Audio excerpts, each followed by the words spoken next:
buenos días. El día de hoy nos encontramos con el licenciado Gabriel Narváez, especialista en escritura, educación por la Flaxo de Argentina. Es así que empezaremos con nuestro tema, el cual se titula VIH-Sida, con un enfoque en el libro de Frank Molano, Capitalismo y Pandemias. La pandemia que hemos escogido para esta entrevista es el VIH-Sida como tal. Entonces empezaremos con esta entrevista con una serie de preguntas que nos ampliarán un poco más del tema y nos permitirán tener más conocimiento sobre esto. Profe, muy buenos días y bienvenido. Agradecemos mucho de antemano su presencia y el poder acompañarnos el día de hoy en esta entrevista. Bueno, me gustaría empezar con lo que es la primera pregunta del VIH-Sida. Nuestra pregunta como tal es: ¿cómo afecta el alto costo de los medicamentos para el tratamiento del virus del VIH en los sectores más vulnerables? Bueno, si hacemos referencia, primero buenos días, muchas gracias por la invitación.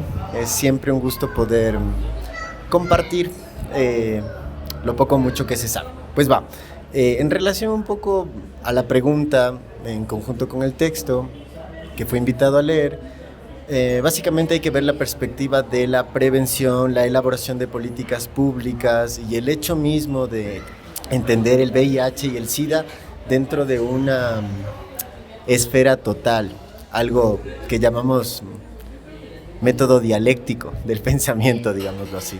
Esto implica, de una u otra forma, que no solamente vemos al VIH como una enfermedad que fue generada en un momento y que contagia indistintamente a las personas, sino que por el contrario es transversal a una serie de circunstancias como la clase social, la lucha de clases en sí misma, el sistema económico, el sistema de salud público, el sistema de educación, el género. No es lo mismo pues ser hombre que ser mujer y tener VIH, no es lo mismo que ser mujer y tener VIH que ser mujer, pobre e indígena o negra y tener VIH. Evidentemente cada uno de estos elementos hace de la enfermedad un particular muy importante. En relación al costo de los medicamentos, esto implica que una porción minoritaria, aproximadamente el 10% de las personas que están contagiadas de VIH en el mundo tienen acceso a sistemas de prevención completos. Es decir, que los sistemas de salud público generalmente no reconocen y no asumen los costos de los tratamientos antirretrovirales de las personas que padecen de VIH o viven con VIH, mejor dicho, sino que por el contrario lo eximen de sus políticas públicas para evitar que esto se transforme en un costo para su cartera, ¿no?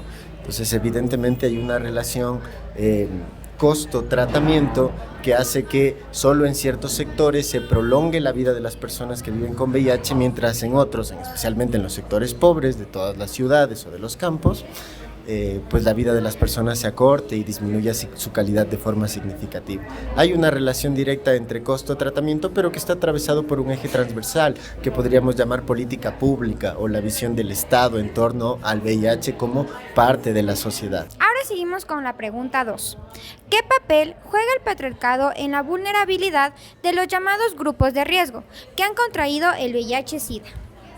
Es súper interesante el texto en relación a la pregunta, porque hay un apartado bien particular en torno al tema.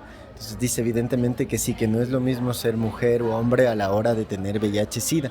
Primero porque, pues si me enteré, existe un riesgo biológico mayor al ser mujer y sostener en este caso relaciones sexuales por el ensanchamiento de las paredes vaginales y la gran carga viral que tiene el esperma masculino, ¿no? En este caso, entonces es increíble cómo hay una primera vulnerabilidad de entrada que es biológica. Segundo, hay una vulnerabilidad que, como nada es natural en la sociedad, está construida a través de la relación de poder que genera el hombre y la mujer en este caso, ¿no? Que podríamos llamar una relación heteropatriarcal en este caso, de dominación. Y bueno, yo entiendo por patriarcado, dentro del concepto que vamos abordando, un espacio, una sociedad donde los espacios de poder o la toma de decisiones están a cargo de los hombres, más allá de sus implicaciones, de sus beneficios o de su capacidad, sino solamente por una condición meramente de género.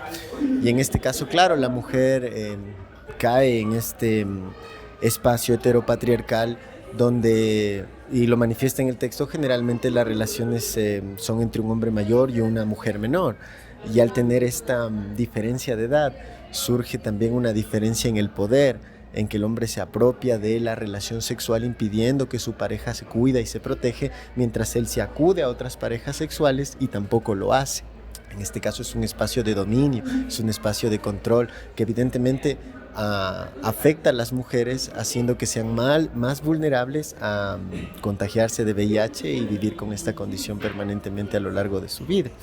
No solamente eso, sino que dentro de la idea del género, la negativa, digamos, de la mujer a sostener relaciones sexuales con el hombre siempre suele recaer en pareja en una pelea, porque el espacio de dominio y de control está dentro de lo sexual. Y hay hombres que se molestan y se niegan a utilizar protección, argumentando discursos como no confías en mí, piensas que no soy seguro, o qué piensas de mí. Y esta situación hace que la mujer se vea abocada a sostener relaciones sexuales que son de riesgo. Entonces sí, todo este espacio de lo heteropatriarcal juega un papel importante. Además que si vamos al ámbito histórico, recordemos también que el hecho mismo de haber convertido tanto al Congo y luego a Haití como en espacios de paraísos sexuales para los hombres hizo de las mujeres una mera mercancía. Y este hecho en sí mismo provocó que la enfermedad se esparciera a lo largo del mundo. Como dice Susan Sontag al final del texto, es una de las consecuencias más evidentes del capitalismo en el que vivimos. Este espacio donde las mujeres se transforman en lo privado, en seres inferiores dentro de la relación de poder, y en el espacio público en mercancías que son intercambiadas y que finalmente, en contra totalmente de su voluntad, se convierten en este vehículo para la transmisión del virus. Continuando con la pregunta 3, que es ¿cómo cree usted que influyó la aparición del VIH-Sida en la discriminación hacia las personas homosexuales y trabajadoras sexuales? Claro, reitero, aunque suene un tanto redundante, bastante interesante cómo de forma manifiesta en el texto se plantea que aproximadamente por la década de los 70, los 80 en los Estados Unidos, cuando se da este gran boom en las ciudades de Nueva York y de San Francisco, es decir, de costa a costa en Estados Unidos, se consideraba que el VIH y el SIDA eran la enfermedad de las 4 H's, ¿no? De los homosexuales, de los haitianos, de los hemofílicos y de los heroinómanos. Entonces, básicamente, claro, se construyó todo un discurso que venía apalancado de una idea religiosa profundamente que decía que el problema o la enfermedad del VIH es una plaga que viene desde Dios para castigar a una sociedad, no solamente que no, digamos así, es cómplice de la homosexualidad, sino que no hace nada para defenderse de la misma.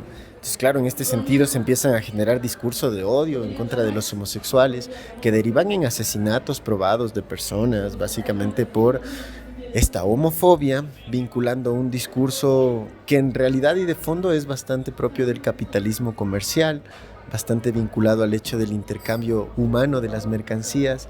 Recordar que, qué locura, ¿no? Que muchísima de este contagio, digámoslo así, se sospecha, o al menos de alguna forma se ha intentado probar que es por este tráfico de la sangre de los haitianos a los soldados estadounidenses durante el conflicto de Vietnam. Entonces, claro, como no había sangre suficiente para cubrir la demanda de los soldados norteamericanos, compraron hasta la sangre de los centroamericanos, de los haitianos. Y claro, evidentemente, como los habían sometido a condiciones de pobreza, de insalubridad, de cero derechos sexuales y reproductivos, evidentemente, que puedan impedir un contagio masivo, esa sangre también estaba infectada del virus.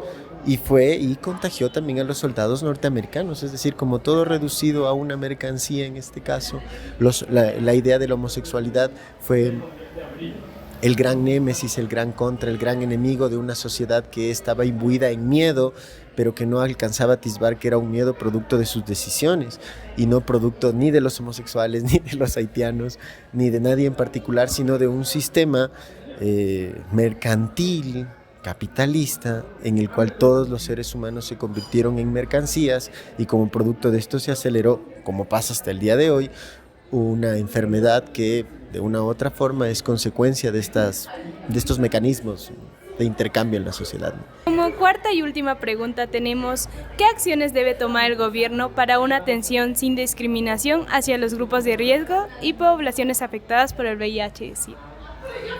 Bien, creo que la idea es elaborar políticas públicas transversales, es decir, que abarquen varias dimensiones, que empiecen desde lo educativo, para entender la idea de los derechos sexuales y reproductivos de las personas, no desde un espacio del tabú o del prejuicio, sino más bien desde la intención del hecho mismo biológico y como tal también humano, ¿no? Social en algún caso.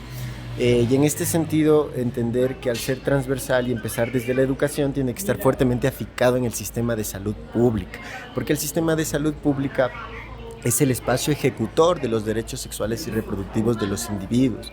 O sea, y que no es tan sencillo como decir que los adolescentes tengan acceso, digamos, de los adolescentes y los jóvenes tengan acceso a métodos anticonceptivos, sino también que tiene que partir de espacios, de campañas, de políticas públicas, de concientización, de socialización, que desmitifiquen todo lo que existe, al menos en nuestra sociedad quiteña, andina, heteropatriarcal, desmitifiquen la idea mismo de la sexualidad de lo humano como una dimensión pecaminosa, vinculado a lo religioso, al miedo, sino más bien entenderlo dentro del aspecto biológico, humano y social. Entonces serían dos espacios fundamentales de acción que tienen que articularse desde la educación como un sistema hacia la salud pública, y eso pues nos brindará en la sociedad la seguridad de tener ciudadanos, personas que sean conscientes de los riesgos, de las oportunidades, de la importancia de lo que es sostener una vida sexual vinculada o ligada a la responsabilidad tanto física como emocional y afectiva. Creo que es una situación más transversal y compleja. Algo así podría intuir. La epidemia del VIH o SIDA es un resultante a una dinámica de dominación imperialista y explotación de recursos. Se presenta evidentemente en la desigualdad social, en donde las políticas de salud pública a menudo ignoran las desigualdades, afectando desproporcionalmente a grupos vulnerables. Esto es lo que da condiciones propicias para la transmisión de este fenómeno y de la misma manera causa una complejidad tal en estas enfermedades. Es importante reconocer que en las ideas planteadas destaca el impacto que se presentó hacia un grupo específico de la población, sean grupos vulnerables, personas homosexuales o trabajadoras sexuales, en los cuales fueron más afectados durante este periodo y durante el tiempo que se vino dando el virus del VIH. Y se centra sus argumentos en la minimización que reciben estos grupos por parte de todas las partes al enfrentarse a este virus.